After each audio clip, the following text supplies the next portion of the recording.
Hello बच्चों, स्वागत है आपका एक बार फिर से। और आप लोग तैयारी कर रहे होंगे फिजिक्स का अगला एग्ज़ाम जो आपके पास होना है, और उसमें न्यूमेरिकल्स आने हैं।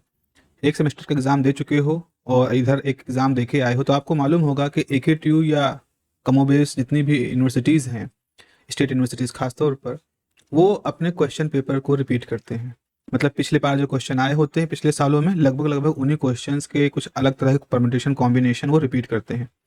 और ये एक तरह से मैं कहूँगा भयनाशक मंत्र है, क्योंकि आप मन में ये विश्वास रखोगे अगर आप पिछले 5 साल के क्वेश्चन पेपर सॉल्व कर ले जाओगे तो आप फेल तो नहीं होगे। जब दिन पूरा सेमेस्टर कुछ भी नहीं पढ़ा हो तो मालूम है कि टीयू का, तो इस फेलियर के महाविनाश को रोकने के लिए उसने इस तरह के इस ट्रेंड को फॉलो करना शुरू किया है। और उसको मालूम है कि किस तरह से किस मेंटेलिटी के साथ लोग इस डिग्री की अप्रोच कर रहे हैं। So it's a very normal thing. चलिए आगे हम बात करते हैं कुछ न्यूमेरिकल्स के। तो इस पर्टिकुलर सेक्शन में हम लोग सुपर कंडक्टर न्यूमेरिकल्स की बात करेंगे, इलेक्ट्रोमैग्नेटिक थ्योरी के न्यूमेरिकल की बात करेंगे, और ऑप्टिकल फाइबर के न्यूमेरिकल की बात करेंगे। तो ये 3 सेक्शंस हैं जो न्यूमेरिकल के पॉइंट ऑफ व्यू से इंपॉर्टेंट हैं, उनकी बात हम लोग करेंगे। सुपर कंडक्टर में एक गोल्डन फॉर्मूला है, HC यानी critical temperature at any temperature is equal to critical temperature at absolute zero. फिर जो टेम्परेचर आपको दिया गया है उसकी वैल्यू, और जो क्रिटिकल टेम्परेचर है उसकी वैल्यू। तो क्रिटिकल मैग्नेटिक फील्ड एट किसी टेम्परेचर पर पहला वेरिएबल एक हो गया, क्रिटिकल टेम्परेचर 0 डिग्री केल्विन पर दूसरा वेरिएबल हो गया, जो कोई टेम्परेचर आपको क्वेश्चन में दिया गया है वो तीसरा वेरिएबल हो गया, और क्रिटिकल टेम्परेचर आपका चौथा वेरिएबल होगा। तो 2 मैग्नेटिक फील्ड के वेरिएबल, 2 टेम्परेचर के वेरिएबल हैं, 4 वेरिएबल दिए गए हैं। इनमें से कभी बार अक्सर क्वेश्चन कैसे आते हैं, कोई एक या दो, एक एक वेरिएबल पूछा जाता है और 3 वेरिएबल दिए होते हैं। इन्हीं की परम्यूटेशन कॉम्बिनेशन आपको यहाँ पर दिखाई पड़ते हैं। चलिए हम लोग देखते हैं बारी बारी से कि क्या क्या है और उनको हम लोग सॉल्व करते हैं। तो पहला क्वेश्चन ये है कि एक लेड इज एक सुपर कंडक्टिंग मटेरियल होता है। तो lead is in super conducting state, ठीक है, उसको आपने क्रिटिकल टेम्परेचर से नीचे रखा है इसलिए सुपर कंडक्टिंग स्टेट है। Has a critical temperature 6.2 kelvin. तो क्वेश्चन आपको क्या दिया गया है, let me just right all this data. तो आप डाटा लिखिएगा। पहले पहले आपको क्वेश्चन लिखना कैसे है, आप कहोगे गिवन टीसी की वैल्यू कितनी है, 6.2 केल्विन, ठीक है। At zero magnetic field, okay ठीक है, zero magnetic field and a critical field of 8.5 at zero kelvin. फिर वो कह रहे हैं कि critical magnetic field zero kelvin पर कितना है, 8.5 टेस्ला है। ओके, उसके बाद फिर कहा गया है determine the critical field eight temperature 4.2 के। तो वो टेम्परेचर आपको इन्होंने 4.2 के दिया है। तो आपको क्या निकालना, डिटरमाइन द क्रिटिकल फील्ड। तो आपको HC एट 4.2 केल्विन कैलकुलेट करना है। तो आप देख रहे हो तीन वेरिएबल्स, चार वेरिएबल में से 3 वेरिएबल दिए गए हैं। TC दिया गया है, SC 0 दिया गया है, T दिया गया है, और आपसे HC एट टेम्परेचर पूछा है, और आपका टेम्परेचर 4.2 है, तो यहाँ पे SC 4.2 वैल्यू है। तो रिलेशन क्या होता है, रिलेशन आपके पास है इस केस में कि HC at temperature 4.2 is equal to HC 0 bracket में 1 माइनस टेम्परेचर आपका कितना है, टेम्परेचर आपका हो जाएगा 4.2 square divide by critical temperature कितना है, क्रिटिकल टेम्परेचर आपका दिया है 6.2, तो 6.2 का स्क्वायर, ये आपके पास पूरा हो जाएगा। तो इसकी वैल्यू भी रख देते हैं। तो चलिए, ये हमारा अननोन है 4.2 जो कि हमें कैलकुलेट करना है। HC 0 कितना है, 8.5, ऑब्वियस सी बात है टेस्ला है, और ये हो जाएगा 1 माइनस 4.2 का स्क्वायर डिवाइडेड बाई 6.2 का स्क्वायर, और सब कुछ कटकटा करके ये 4.59 टेस्ला आएगा। सो दिस इज द वैल्यू। इस तरह से कैलकुलेट करके मैंने आपके लिए रखा है, ये आपके पास वैल्यू आएगी। याद रखना हमेशा जो है, जो आपका ये वैल्यू होगा, मतलब किसी गिवन टेम्परेचर पर जो क्रिटिकल मैग्नेटिक फील्ड होगी वो हमेशा 0 डिग्री पर जो क्रिटिकल मैग्नेटिक फील्ड है उससे कम ही होगी। तो एक तरह से क्वेश्चन चेक करने का तरीका ये है, आंसर चेक करने का, कि आपसे अगर किसी किसी गिवन टेम्परेचर पर मैग्नेटिक फील्ड पूछी गई है तो वो 0 डिग्री पर, 0 केल्विन पर जो मैग्नेटिक फील्ड दी होगी, जैसे यहाँ 8.5 दी है तो उससे कम ही आएगी। तो हमारे पास ये 4.59 आई है। ओके, ये है। चलिए, ये ट्रिपल स्टार का मतलब, अगला क्वेश्चन जो है इसमें ट्रिपल स्टार लगा, इसमें little bit difficult and important. अगर क्वेश्चन पेपर डिफिकल्ट बनता है तो आपको थोड़ा सा हैवियर साइड के क्वेश्चंस यहाँ पर दिखाई पड़ेंगे। देखिए क्वेश्चन क्या दिया गया है, for a superconducting sample the critical field are respectively 1.4 into 10 to power 5 Tesla ही है होगा एम्पियर पर मीटर, ओके, और 4.2 10 टू पावर 5 दो क्रिटिकल मैग्नेटिक फील्ड दी गई यहाँ पर for 14 kelvin and 13 kelvin, okay, दो टेम्परेचर दिए गए हैं और उन दो टेम्परेचर पर आपको दो क्रिटिकल मैग्नेटिक फील्ड दी गई है। कैलकुलेट करना है ट्रांजिशन टेम्परेचर कितना होगा और critical magnetic field at 0 kelvin and 4.2 kelvin. प्रश्न को अगर आप देखें तो आपको, अगर मैं सोल्यूशन के बारे में बात करूं तो आपको गिवन क्या है, आपको गिवन है critical magnetic field at 14 kelvin, 14 kelvin पहला है तो ये पहला वाला है 1.4 into 10 to power 5 ampere per metre, और क्रिटिकल मैग्नेटिक फील्ड आपका 13 केल्विन पर कितना है 4.2 into 10 to power 5 ampere per metre. ठीक है, इतनी वैल्यू हो गई। ये कब है, एट टेम्परेचर 14 केल्विन और ये है temperature 13 kelvin, okay. Now you need to calculate the transition temperature, मतलब आपको टीसी की वैल्यू यहाँ पर कैलकुलेट करनी है, क्योंकि एक ही सैंपल है तो एक ही सैंपल है तो उसका एक ही ट्रांजिशन टेम्परेचर होगा, ये बात ध्यान रखनी है। टीसी की वैल्यू दो नहीं होगी, वो एक ही होगी, ओके। एक ये कैलकुलेट करना और फिर आपको निकालना है क्रिटिकल फील्ड एट 0 केल्विन, यानी कि HC0 आपको कैलकुलेट करना है और साथ ही साथ क्रिटिकल फील्ड एट 4.2 केल्विन, यानी कि क्रिटिकल फील्ड एट 4.2 केल्विन, ये भी आपको कैलकुलेट करना है। तो ये थोड़ा सा डिफिकल्ट, ये कह लो थोड़ा सा थॉटफुल साइड की तरफ जा रहा है। सो आप कैसे इसे करोगे, तो बाय रिलेशन, कौन सा रिलेशन आपको लिखना है, सबसे पहले तो आप रिलेशन लिखेंगे HCT is equal to critical field at 0 1 minus T square by TC square, ये रिलेशन है।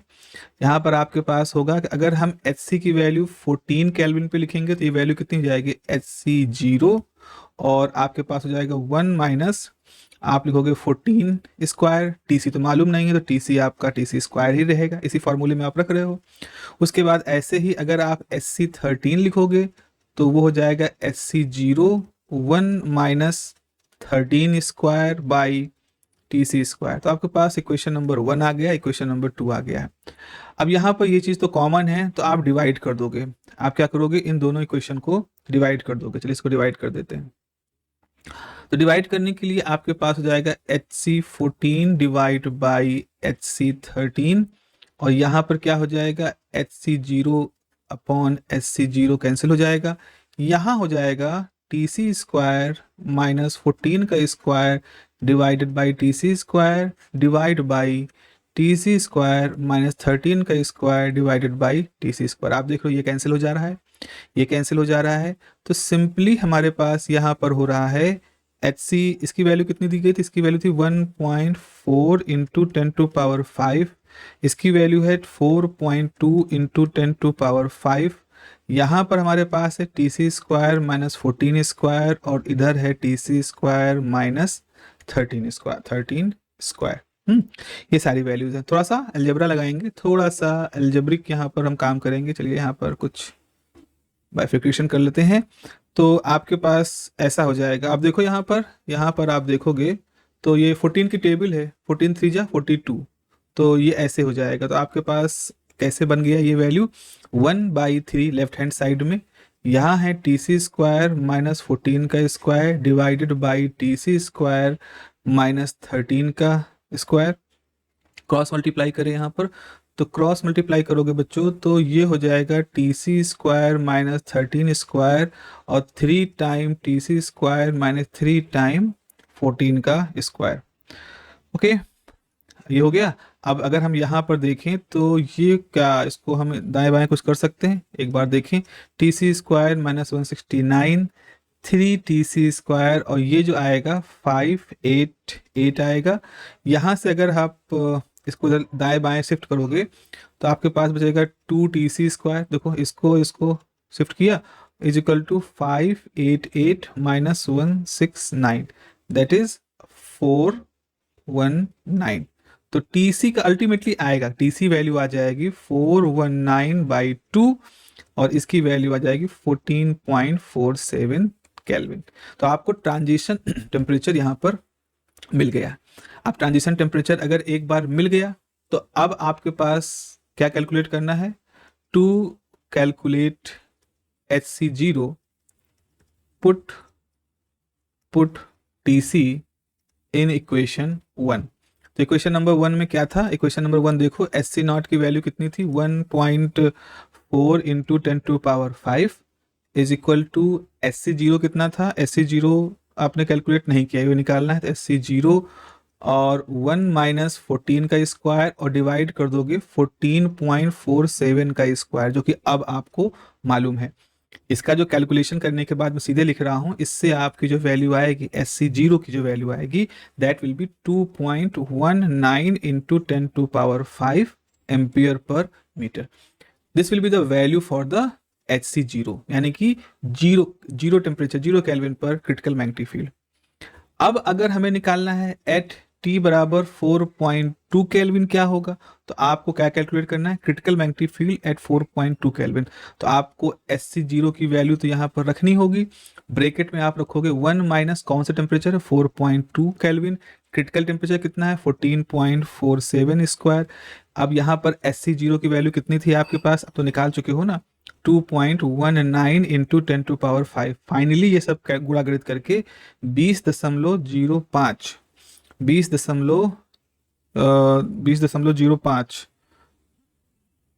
इंटू 10⁴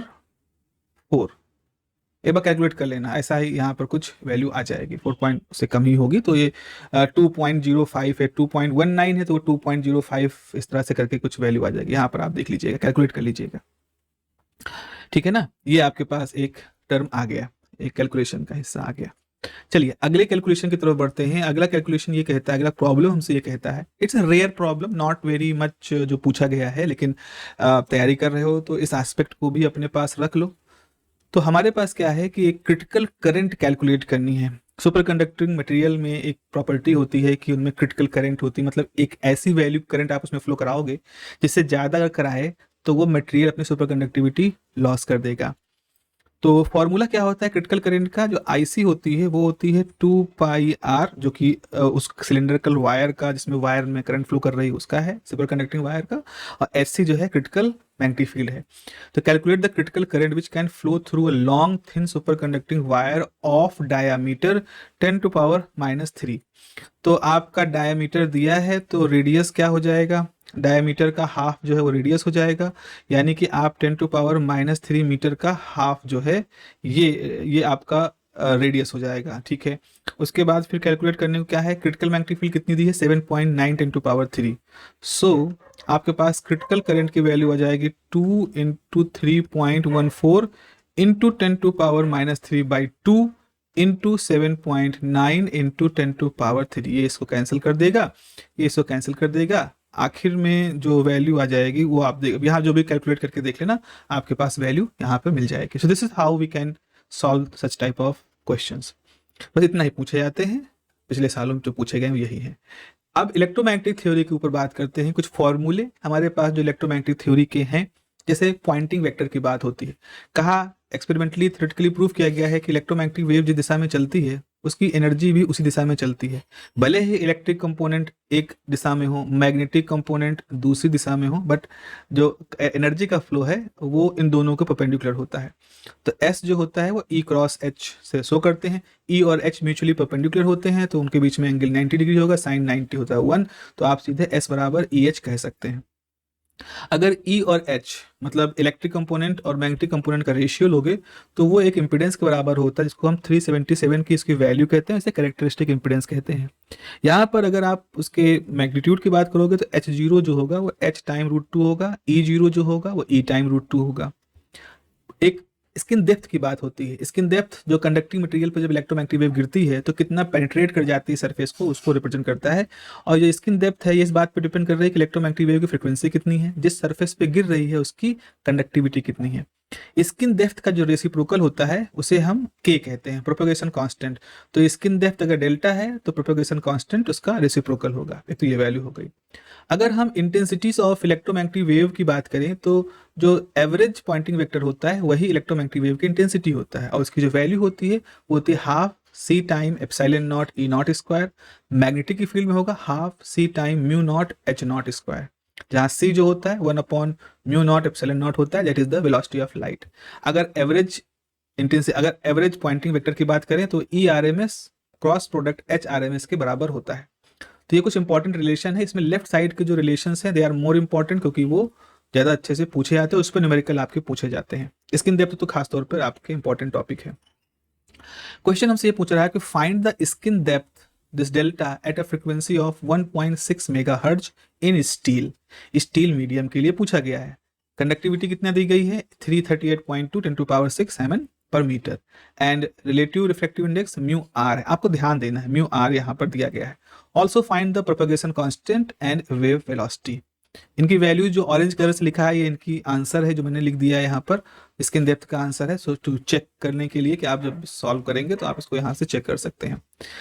तो सोल्यूशन की तरफ बढ़ते हैं। पहले देखें हमें गिवन क्या है, what is given to us according to question. हमें दिया गया है फ्रीक्वेंसी कितनी है 1.6 इंटू 10⁶ हर्ट्ज, ठीक है। Conductivity is 38.2 into 10⁶ MN per metre. Relative permeability जो है दैट इज द 1। सो आपको के निकालना है, आपको निकालना है के कैलकुलेट करना है, आपको स्किन डेप्थ कैलकुलेट करनी है, आपको वेव वेलोसिटी कैलकुलेट करनी है। ये तीन चीज़ें यहाँ पर कैलकुलेट करनी। आप कहोगे सर इलेक्ट्रोमैग्नेटिक वेव है तो velocity of velocity of light के बराबर होगी, बिल्कुल होगी, लेकिन अब हम मीडियम की बात कर रहे हैं। वो एक कंडक्टिंग मीडियम के सरफेस पे चल रही है तो उसकी वेलोसिटी उस कंडक्टिविटी की वजह से स्लो डाउन हो जाएगी।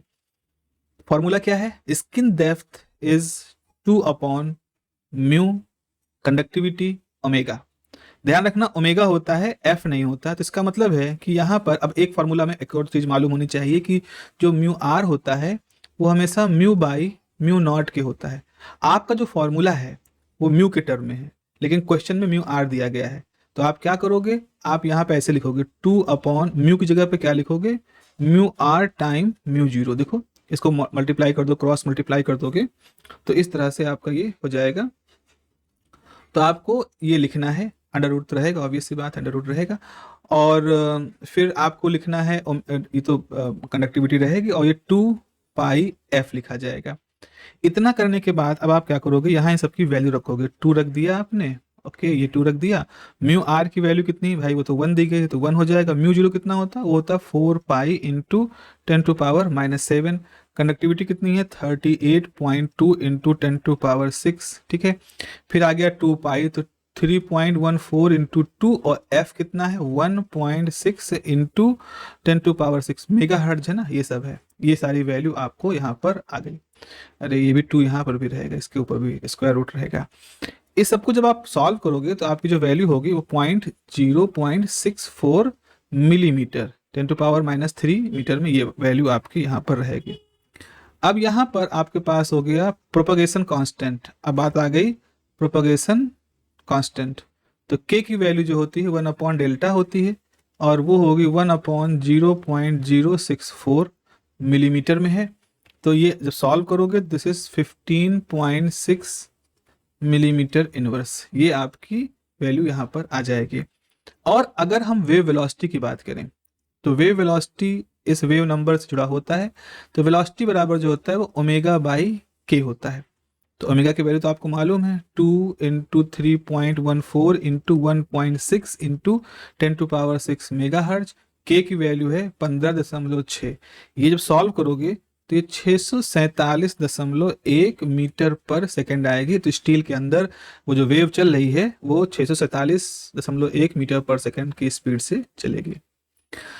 अगला क्वेश्चन है बहुत ही स्ट्रेट फॉरवर्ड है। आप देखें यहाँ पर दिया गया है calculate the skin depth, frequency 10⁻10 hertz है सिल्वर के लिए, कंडक्टिविटी दी गई है और आपको परमेबिलिटी जो है वो भी वैल्यू दी गई है। It's very very very straight forward question, लेकिन पूछा गया है तो ये आपके पास है। तो 2 mu conductivity time omega, so this is 4π into 10⁻⁻7 into 2 into 10⁻7 and 2 into 3.14 into 10⁻10, ये आपका वैल्यू आ गई। तो यहाँ पर कंडक्टिविटी की क्या वैल्यू हो जाएगी 1.125 सॉरी स्किन डेप्थ जो होगा micrometer. This is the value, this is the value.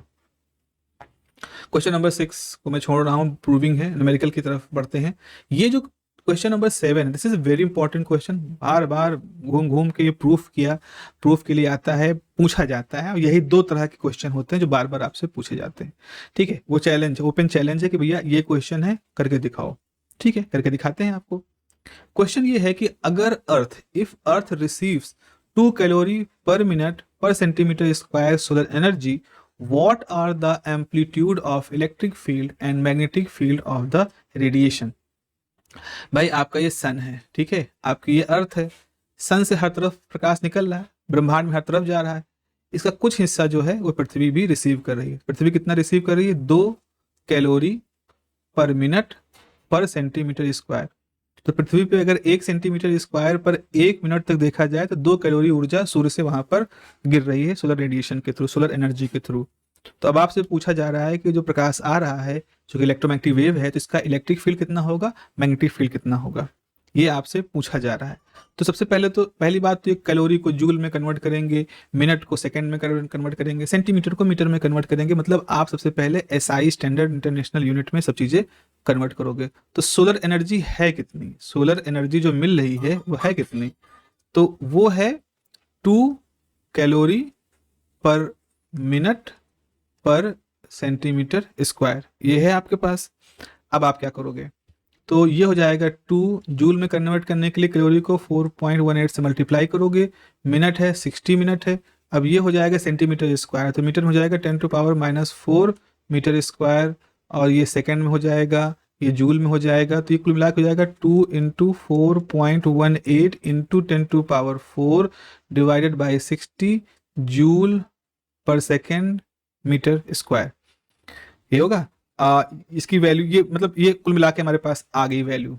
And ये किससे रिप्रेजेंट करता है, and this solar energy is S, और एस की वैल्यू कितनी होगी, ई एच, और ई एच ही है ये 4.18 गुणे 10⁻4/30, ये आपकी वैल्यू है जो यहाँ पे आपने लिख दी। तो पहला तो ये हिस्सा ये हो गया, आपने एक तो ये निकाल लिया। ओके, उसके बाद एक और मालूम होता है आपको, ऑल्सो E/H कितना होता है, 377 ओम।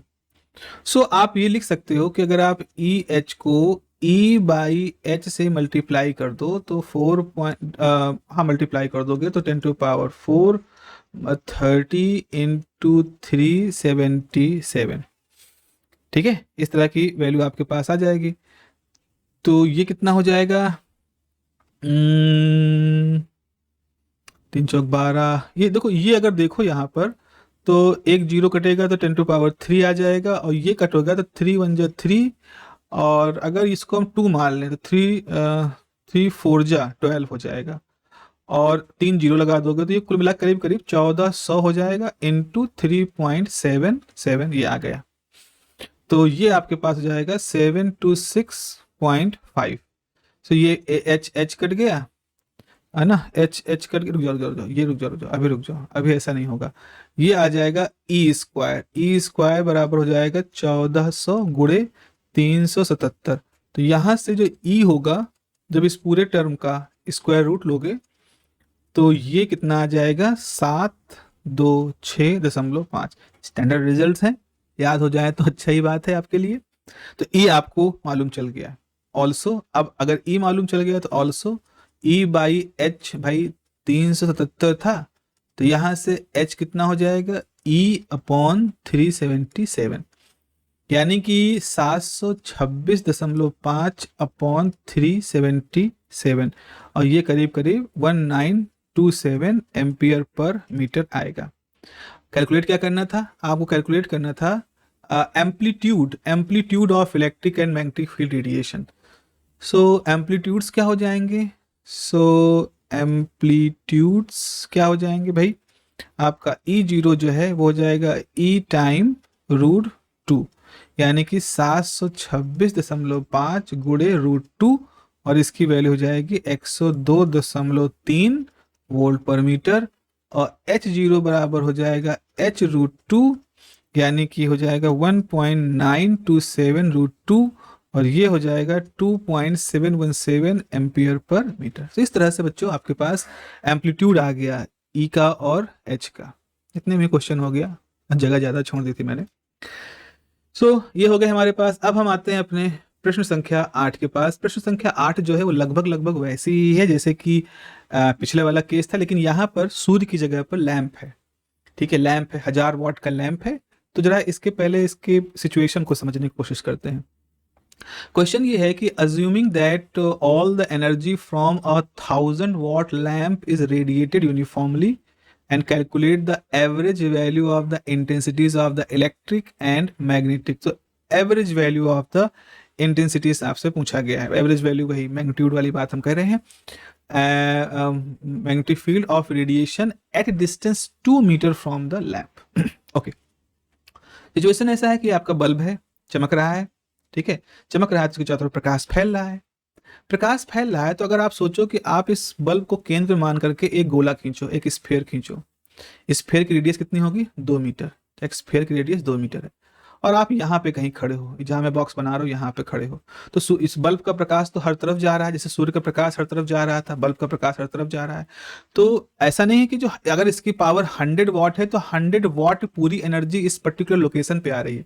उसका एक फ्रैक्शन है जो वहां पर गिर रहा है। तो आपका जो लोकेशन, इसको आप पॉइंट पी कहोगे, इस लोकेशन पर कितनी सोलर एनर्जी मिल रही है, कितनी सोलर एनर्जी मिल रही है, ये हमें पहले तो कैलकुलेट करना और ये भी कैलकुलेट करना है कि इस 2 मीटर के रेडियस में जब ये फैली एनर्जी तो पर यूनिट एरिया पे कितनी एनर्जी गई। भाई जब ये बड़ा हुआ तो ये पूरा गोला है, इस गोले के हर पॉइंट पर तो सोलर एनर्जी है। तो इस पूरे स्फीयर के पर यूनिट एरिया पर कितनी सोलर एनर्जी है वो हमको कैलकुलेट करनी है। तो सबसे पहले तो आपको निकालनी है solar energy per unit area. Already देखो वॉट दिया गया है, वॉट के अंदर क्या होता है? Energy per unit second. तो 100 वाट का मतलब है कि 100 जूल पर सेकेंड तो एनर्जी वहां निकल ही रही है। और यूनिट सरफेस सोलर एनर्जी की यूनिट क्या होती है? Joule per second meter square, per meter square. तो आपके पास क्या दिया गया है? 1000 वाट तो दिया ही गया है, उसको डिवाइड कर दीजिए पाई आर स्क्वायर से। चूंकि पाई आर स्क्वायर से, क्योंकि जो गोला बना है उसका पूरा पाई आर स्क्वायर पर वो पूरा वहां पर बन रहा है। तो ये कितना हो जाएगा? इसका वैल्यू क्या हो जाएगी? 1000 अपॉन पाई, और आर कितना है? 2 का होल स्क्वायर। तो ये हो जाएगा 1000 अपॉन 4 पाई, 2 टू 4, यानी कि 250 upon pi joule per meter square per second. तो ये दिस इज यही तो एस है, दिस इज एस, यानी कि ई एच कितना है? 250 अपॉन पाई, इक्वेशन नंबर 1। ऑल्सो हमें मालूम है कि ई बाई एच जो होता है वो 377 होता है, equation number 2। So by equation 1 and 2 E into H को E बाई एच से डिवाइड कर दो, मल्टीप्लाई कर दो, तो 250 पाई इंटू 377। तो यहां पर क्या होगा? एच को कैंसिल कर देगा, E स्क्वायर मिलेगा 250 इंटू 377 अपॉन पाई। तो यहाँ से E की वैल्यू कितनी आ जाएगी? यहाँ से E की वैल्यू जो होगी वो करीब निकलेगी 173.19 वोल्ट पर मीटर। पहली बात तो ये निकल आई। ऑल्सो H की वैल्यू क्या हो जाएगी? H की वैल्यू हो जाएगी E अपॉन टी 77, यानी 173.19 अपॉन 377। तो ये हो जाएगा 0.46 एम्पियर पर मीटर। तो पहली बात तो आपको ये निकल गई। अब उसकी जो मैग्नीट्यूड होगा वो कितना हो जाएगा? E0 बराबर हो जाएगा E टाइम √2। तो आपके पास 173.19 है, √2 से मल्टीप्लाई कर दोगे तो ये आ जाएगा 244.8 वोल्ट पर मीटर। और H0 जो है वो हो जाएगा H टाइम √2, यानी 0.46 गुणे √2, और ये आ जाएगा 0.65 एम्पियर पर मीटर। तो इस तरह से आपके पास मैग्नीट्यूड वगैरह आपकी वैल्यू आ गई। ठीक है, स्ट्रेट फॉरवर्ड सा है, थोड़ा सा समझने की इसमें है, थोड़ा कैलकुलेशन तो रहेगा। गुणा भाग तो आपको यहाँ पर दिखाई पड़ेगा, गुणा भाग तो आपको करना पड़ेगा।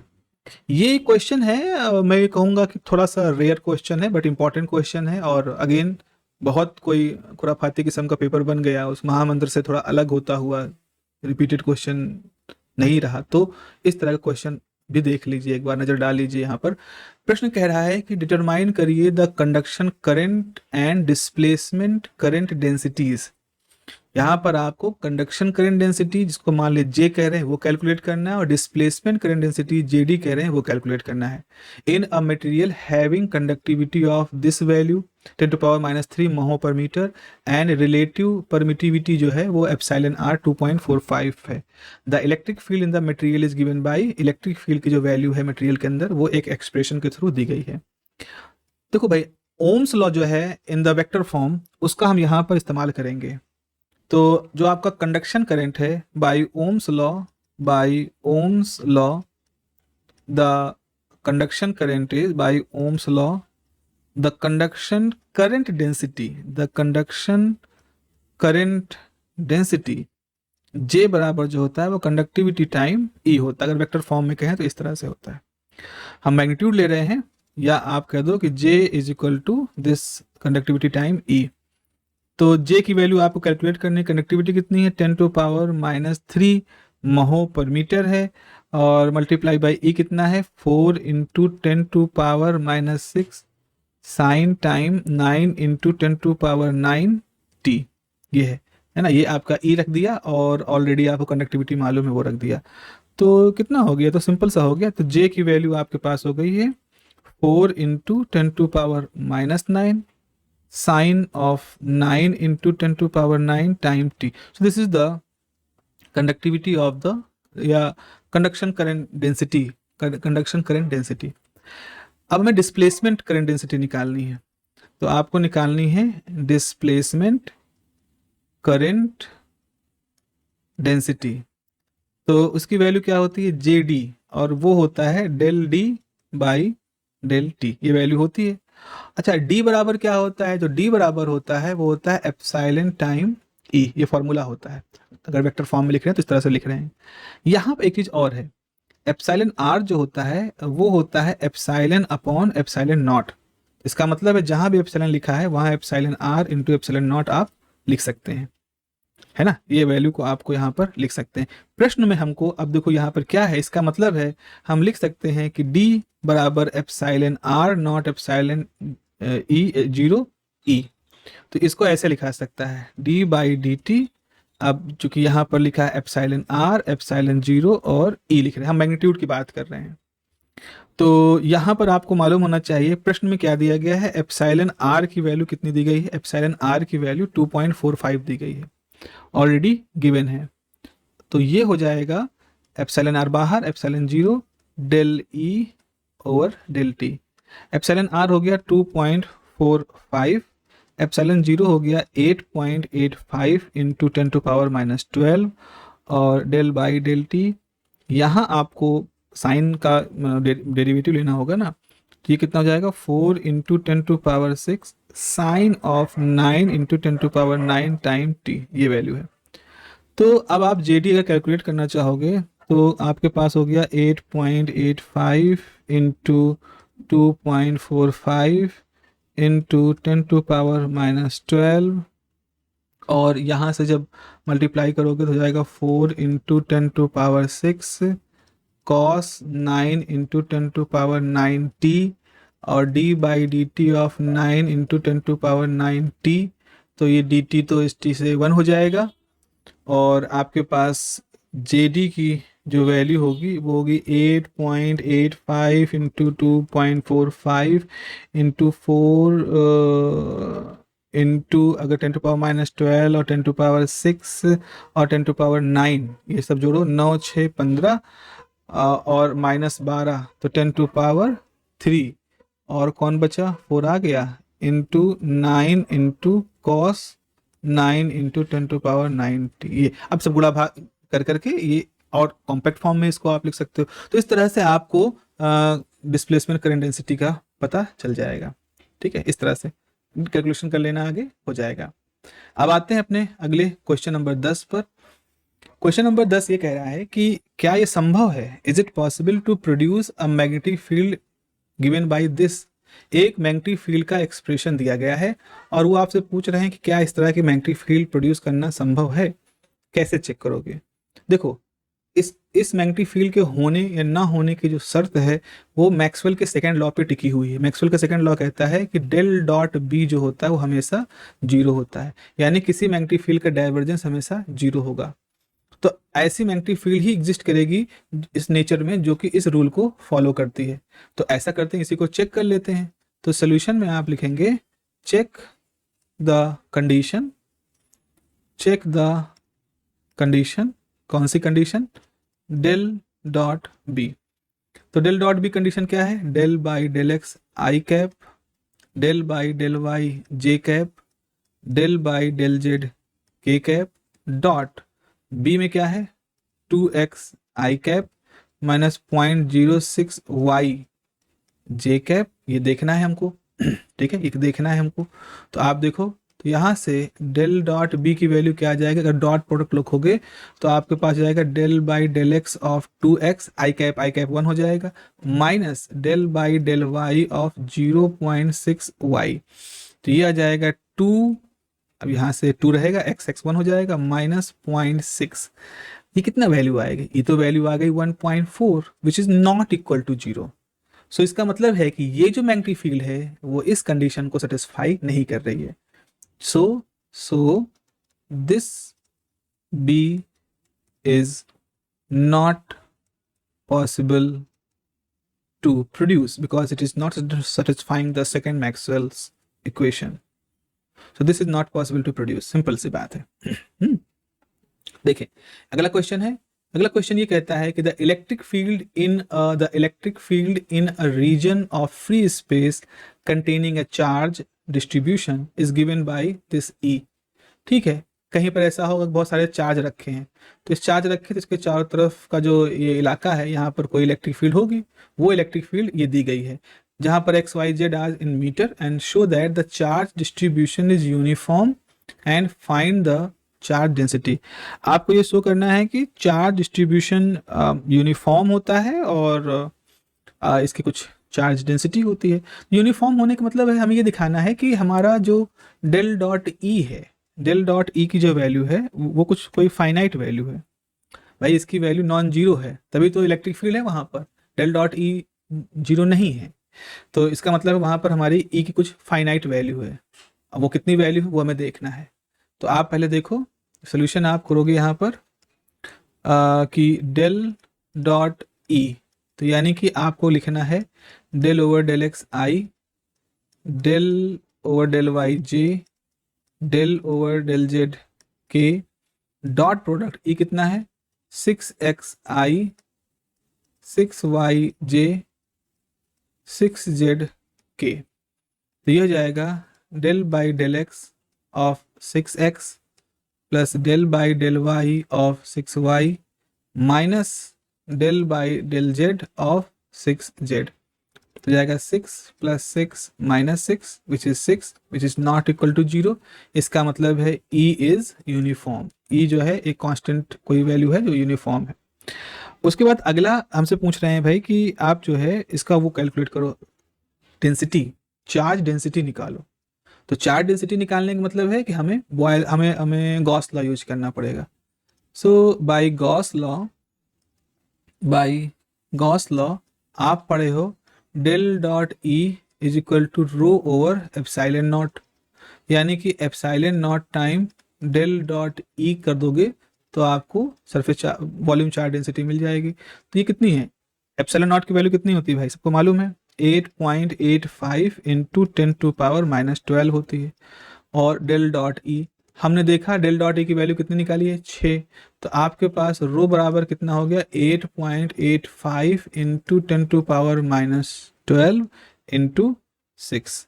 तो ये कितना आ जाएगा, इसकी वैल्यू जाएगी 5.31 into 10⁻11 charge coulomb per centimetre, coulomb पर मीटर क्यूब, क्योंकि एक्स वाई जेड सब मीटर में दिए गए हैं, तो कूलाम पर मीटर क्यूब ये आपका सरफेस वॉल्यूम चार्ज डेंसिटी का फॉर्मूला हो जाएगा. This is how you can calculate the volume charge density. Okay, now let us move to the optical fibre.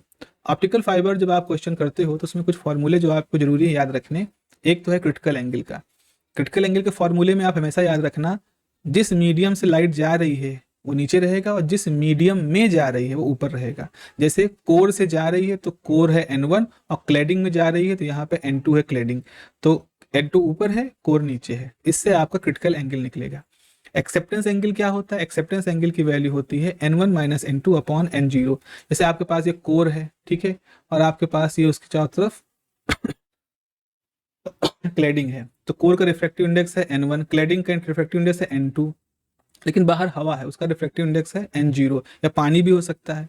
तो आपको अगर एक्सेप्टेंस एंगल फॉर्मूले से निकालना है तो आपको N0 रखना पड़ेगा, लेकिन अगर एयर है तो इसकी वैल्यू 1 होगी, तो सिंपली आपका formula sine theta M for the acceptance angle is under root N1 minus N2 square, N1 square minus N2 square. यहाँ पर अगर थीटा एम जो कि एक्सेप्टेंस एंगल है उसकी वैल्यू निकालोगे तो sine inverse under root N1 minus N2 हो जाएगा. न्यूमेरिकल अपर्चर क्या होता है? न्यूमेरिकल अपर्चर जो होता है वो साइन थीटा एम होता है under root N1 square minus N2 square. Fractional reflective index भी एक पैरामीटर होता है, उसकी वैल्यू कितनी होती है? Core minus cladding upon core. अगर हम इस फ्रैक्शनल रिफ्लेक्टिव इंडेक्स को न्यूमेरिकल अपर्चर के टर्म में लिखें तो फ्रैक्शनल रिफ्लेक्टिव इंडेक्स बराबर numerical aperture square upon 2N1 square ये होगा. एक कट ऑफ फ्रिक्वेंसी की बात होती है, किसी सिग्नल किसी ऑप्टिकल फाइबर के अंदर पैरामीटर होता है cut off frequency, cut off number, तो उसको वी नंबर कहते हैं, और वो होता है पाई टाइम डायमीटर ऑफ द आपका core divided by the operating wavelength lambda into numerical aperture. अगर न्यूमेरिकल अपर्चर 2.405 से कम होता है इसका मतलब आपका ऑप्टिकल फाइबर सिंगल मोड को सपोर्ट करेगा. टोटल मोड कितने हो सकते हैं? वो मैक्सिमम नंबर ऑफ मोड जो होते हैं वो वी स्क्वायर बाई 2 से दिया जाता है. तो ये कुछ इंपॉर्टेंट न्यूमेरिक फॉर्मूले हैं जिनका हम लोग यूज करेंगे न्यूमेरिकल्स में, और ये पूछे जाते हैं न्यूमेरिकल. चलिए पहला क्वेश्चन की तरफ बढ़ते हैं. पहला क्वेश्चन ये कहता है कि कैलकुलेट करिए, calculate the numerical aperture and acceptance angle for an optical fibre. ठीक है, न्यूमेरिकल अपर्चर कैलकुलेट करना है, एक्सेप्टेंस एंगल यहाँ पर आपको कैलकुलेट करना है. गिवन क्या है? N1 की वैल्यू सोल्यूशन में आप लिखोगे N1 जो है दैट इज 1.42 और N2 की वैल्यू कितनी है? N2 की वैल्यू है 1.40. तो पहला तो आपको निकालना है numerical aperture. So numerical aperture is equal to N1 square minus N2 square. ये हो जाएगा 1.42 स्क्वायर माइनस 1.40 स्क्वायर. दो वैल्यूज हैं, इनका डिफरेंस आपके पास हो जाएगा. अगर आप इसका क्वेश्चन इसको करोगे तो इसकी जो वैल्यू आएगी 0.0564 आएगा, और यहाँ से आपका न्यूमेरिकल अपर्चर जो है वो 0.0237 इस नंबर के बराबर न्यूमेरिकल अपर्चर आ जाएगा. अगर एक्सेप्टेंस एंगल की वैल्यू कैलकुलेट करना चाहते हो तो कितना होता है? Sine inverse under root N1 square minus N2 square ये वैल्यू होती है, और आपने भी कैलकुलेट ही किया है, तो जाएगा साइन इनवर्स Na ही तो है, ये under root N1 square minus N2 square जाएगा 0.237, और ये करीब करीब हो जाएगा 13.48 डिग्री. इस तरह से वैल्यू आपके आ जाएगी. ठीक है, इस तरह से स्ट्रेट फॉरवर्ड सीधे तौर पर. 13वां क्वेश्चन आप देखो कि एक ऑप्टिकल फाइबर है जिसका कोर का रिफ्रैक्टिव इंडेक्स है 1.36, और ये जो डिफरेंस वाला refractive index, difference refractive index जो है वो है डेल्टा. तो आपसे कहा गया है कि भाई N2 की वैल्यू निकालो, न्यूमेरिकल अपर्चर निकालो, और साथ ही साथ एक्सेप्टेंस एंगल निकालो. तो सोल्यूशन के लिए सबसे पहले आपको क्या देना पड़ेगा? गिवन क्या है? गिवन है आपका N1 core is 1.36 and this difference is 0.025. Formula आपने क्या निकाला है? डिफरेंस जो होता है वो होता है N1 minus N2 upon N1. तो यहाँ से आपको N2 निकालना है. तो N2 के लिए देखो ये डेल्टा N1 बराबर N1 माइनस N2, तो N2 बराबर हो जाएगा N1 माइनस डेल्टा N1. ठीक है, और ये हो जाएगा N2 बराबर N1 1 माइनस डेल्टा. ये वैल्यू आ गई आपकी. तो N2 बराबर हो जाएगा N1 कितना है? N1 है भैया आपका 1.36, और 1 माइनस कितनी वैल्यू? 0.025. ठीक है ना। तो ये सॉल्व करोगे सबको, ये सब गुणा गणित करोगे तो ये करीब करीब हो जाएगा 1.326।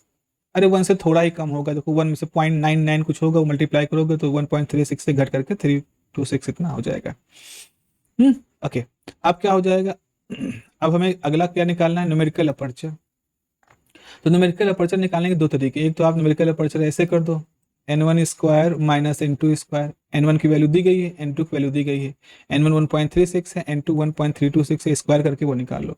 एक और तरीका क्या है, आपने पढ़ा है जो फॉर्मूला मैंने बताया था कि आपका जो डेल्टा होता है वो होता है न्यूमेरिकल अपर्चर का square divide by 2 time n1 का स्क्वायर। तो यहाँ से ऐसे कर सकते हो ना, न्यूमेरिकल अपर्चर बराबर under root 2 delta n1 square, यानी कि न्यूमेरिकल अपर्चर बराबर n1 बाहर आ जाएगा, अंडर रूट 2 डेल्टा रहेगा। अब ये है 1.36 अंडर रूट 2 इंटू 0.025, ये हो गया आपके पास। अगर ये सब गुणा गणित करके देखोगे तो इसकी वैल्यू आ जाएगी 0.304। तो आपका न्यूमेरिकल अपर्चर इस तरह से निकल आया, जैसे भी चाहो आप निकाल सकते हो। एक्सेप्टेंस एंगल की बात करें तो एक्सेप्टेंस एंगल जो होता है वो होता है साइन इनवर्स न्यूमेरिकल अपर्चर। तो ये हो जाएगा साइन इनवर्स 0.304, और आपको क्वेश्चन पेपर में अगर दिया रहेगा तो ये आपका नंबर जो होगा वो 17.7 डिग्री करीब आ जाएगा। इतना भी करके छोड़ दोगे तो आपको मार्क्स मिल जाएंगे, क्योंकि कोई बैठा तो है नहीं वहाँ पर हर चीज़ याद किए हुए कि साइन इतने की वैल्यू कितनी होती है, तो वो आप एक रिस्क ले सकते हो, कर ले जाओ तो अच्छी बात है, कहीं से न्यूमेरिकल अपर्चर कहीं से टेबल वगैरह दी गई हो तो।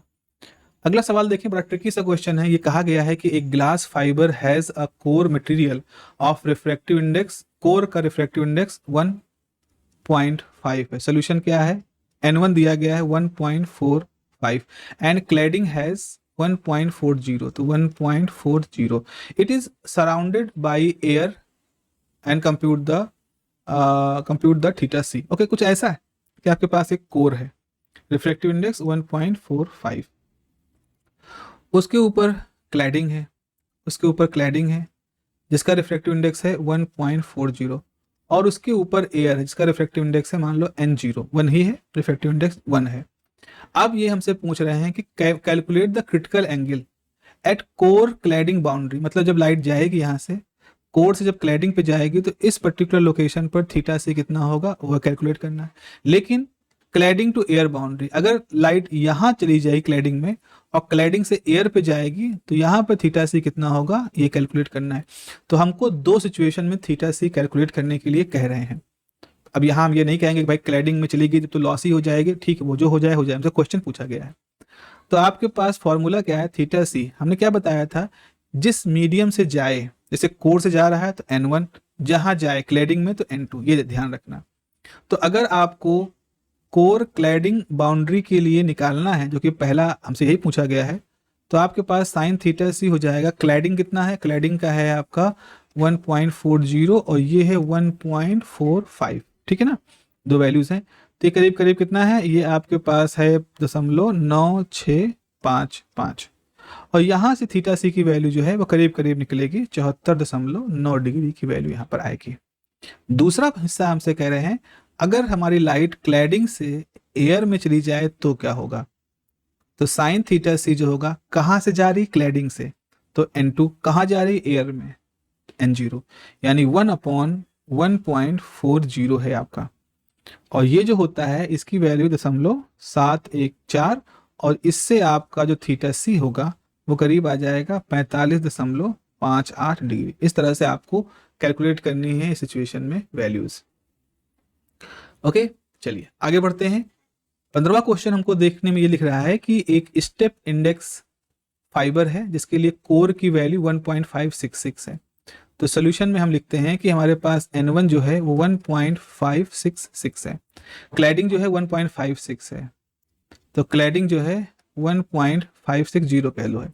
If the operating wavelength is 0.84, तो लेमडा जो है वो 0.84 इंटू 10⁻⁻6 मीटर है।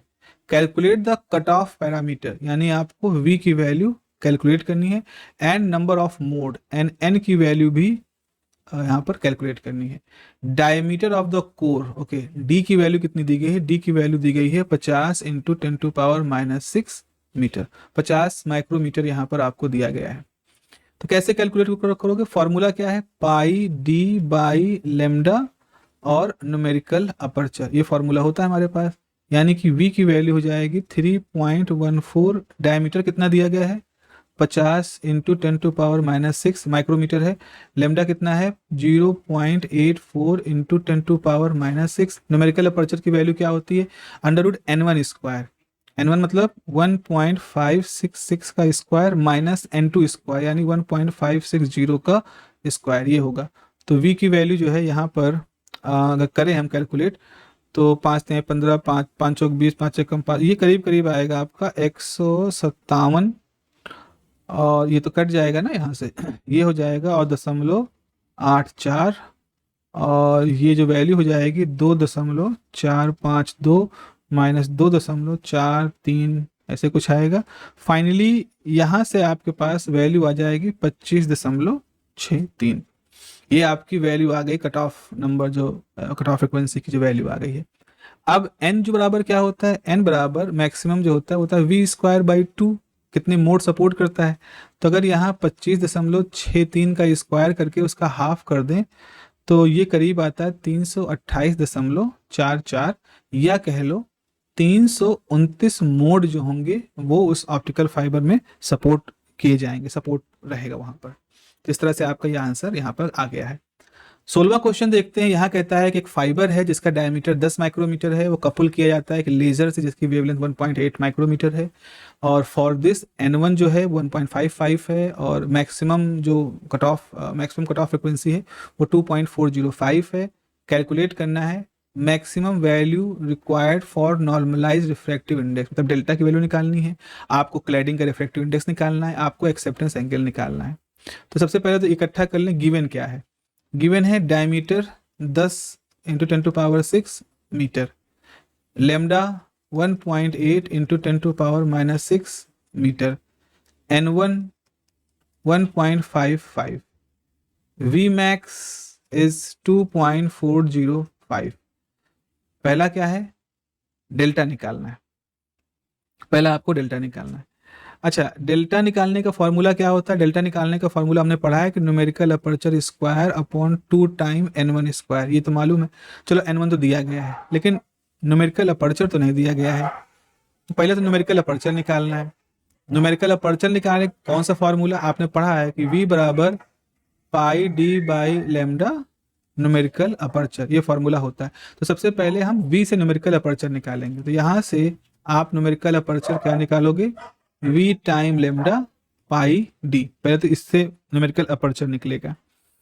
तो ये आपके पास है 2.405, लेमडा कितना है 1.8 इंटू 10⁻⁻6, पाई कितना है 3.14, डी कितना है D D D D D D D D D D D D D D 10 10⁻⁻6, ये कैंसिल हो जाएगा। यहाँ से जो आपके पास न्यूमेरिकल अपर्चर बच्चा निकल के आ रहा है दैट इज 0.1379, ये आपका भाई न्यूमेरिकल अपर्चर निकल के आ गया। अब यहाँ से अब हम पहला कैलकुलेट करते हैं डेल्टा। तो डेल्टा क्या हो जाएगा? न्यूमेरिकल अपर्चर का स्क्वायर अपॉन 2n1 स्क्वायर, तो ये हो जाएगा 1/2, और न्यूमेरिकल अपर्चर कितना है 0.1379 बटे n1 कितना है 1.55, इसका स्क्वायर, भाई ये n1 स्क्वायर सब रख लेंगे एक साथ में, और ये वैल्यू आ जाएगी 0.00396। तो आपका डेल्टा निकल आएगा। दूसरा क्या है? दूसरा है आपका n2 निकालना है, तो क्लैडिंग का रिफ्रैक्टिव इंडेक्स। तो आपको मालूम है कि डेल्टा बराबर होता है n1 minus n2 upon n1। अभी पीछे देखो, एक जगह हमने किया है कि n2 की वैल्यू के लिए हो जाएगा n1 1 माइनस डेल्टा। एक बार देखना पीछे हम लोगों ने इसको कहीं पर इस चीज को जल्दी से निकाला भी है। तो ये हो जाएगा 1.55 1 माइनस 0.00396, बहुत छोटी वैल्यू है, तो लगभग ये 1.544 के करीब वैल्यू आ जाएगी। तीसरा क्वेश्चन हमारा है कि एक्सेप्टेंस एंगल निकालना है, तो वो कितना होता है? साइन इनवर्स न्यूमेरिकल अपर्चर, और साइन इनवर्स 0.1379, ये वैल्यू कितनी जाएगी 7.93 डिग्री।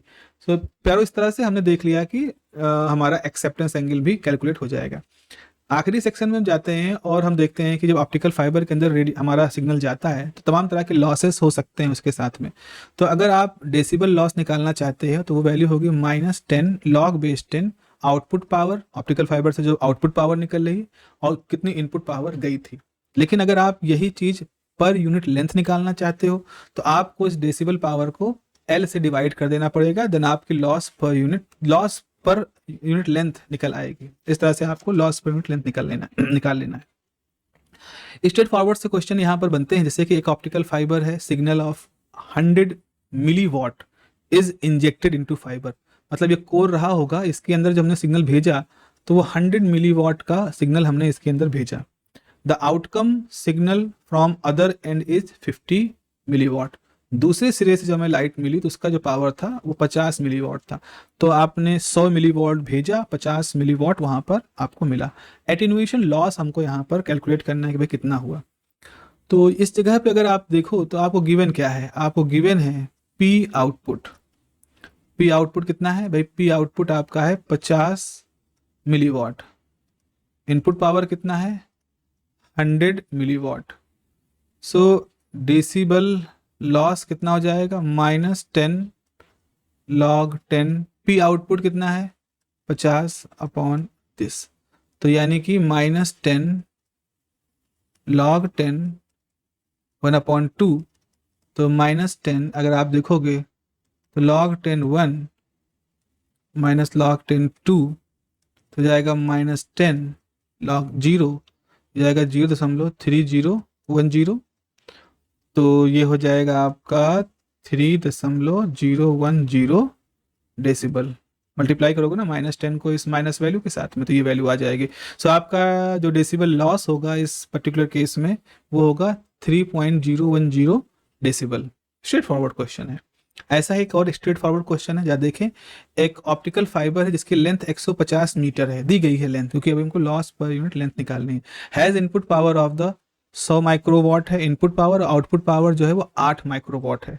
तो आपके पास सोल्यूशन में आप लिखोगे गिवन कितना है, गिवन पी इनपुट 10 माइक्रोवाट यानी 10 × 10⁻⁻6 वाट। आउटपुट कितना है 8 माइक्रोवाट यानी 8 × 10⁻⁻6 वाट। सो आपका पहले तो डीबी लॉस निकाल लेते हैं, अभी पर यूनिट लेंथ नहीं निकालते, तो -10 log 10 आ जाएगा 8/10, आउटपुट अपॉन इनपुट हो जाएगा -10 log base 10 8 minus log base 10 10, तो हो जाएगा -10। आप इसको ऐसे लिख सकते हो log बेस 10 2⁻³ माइनस ये जाएगा 1, log बेस 10 10 कितना हो जाएगा 1, तो इसको लिख सकते हैं -10 टाइम 2 × log बेस 10 2 माइनस 1 हो जाएगा -10 2 टाइम 0.3010 माइनस 1, ये तो कितना हो जाएगा 0.6020 माइनस 1। और यहाँ से अगर आप देखो भाई माइनस इधर आ रहा है तो ऑब्वियस बात है पूरा टर्म माइनस में होगा, तो ये आ जाएगा 0.970 डेसिबल।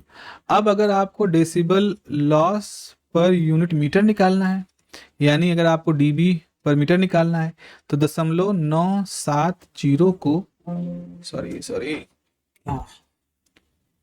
ओके तो 0.970 को आप डिवाइड कर दोगे।